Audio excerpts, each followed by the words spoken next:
Hi అండి. అందరికి నమస్కారం. ఈ వీడియో వచ్చేసి ఎవరైతే రక్తహీనతతో బాధపడుతున్నారో ఎనీమిక్‌తో బాధపడుతున్నారో వాళ్ళందరికీ ఆహ్, వివరించడం జరుగుతుందండి. మీరు రక్తహీనత, ఎనీమిక్ అవ్వడానికి మొట్టమొదటి కారణం మన చేతుల్లోనే ఉందండి.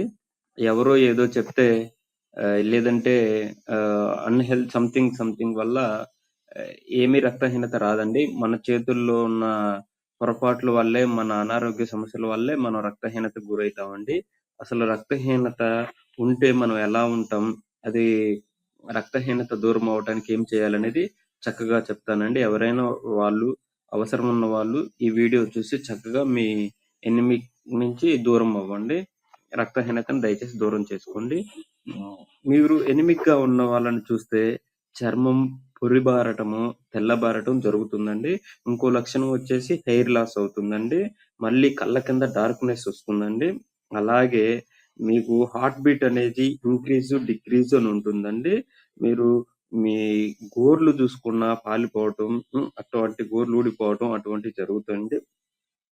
అలాగే బాగా ఎనిమిక్‌గా ఉన్న వాళ్ళలో రక్తహీనత ఉన్న వాళ్ళలో ఆయాసం అనేది బాగా ఎక్కువగా కనిపిస్తుందండి. ఏదన్నా 2 2, 3 స్టెప్స్ వేయంగానే కొంచెం ఆయాసంగా ఉన్నట్టుంటం, నీరసంగా ఉన్నట్టుంటం, ఏదైనా పని చేయంగానే తొందరగా అలిసిపోవడం ఇటువంటివి జరుగుతాయండి. వీళ్ళకి బాగా మైగ్రేన్ గాని, హెడేక్ గాని ఇటువంటి రూపంలో వస్తదండి. అలాగే మెయిన్ రీజన్ ఏందంటే వీళ్ళు ఎక్కువగా కళ్ళు తిరిగి పడిపోవటం జరుగుతుందండి. ఈ ఇవి ఈ వీ వీటి లక్షణాలన్నీ రక్తహీనతకి సంబంధించినయండి.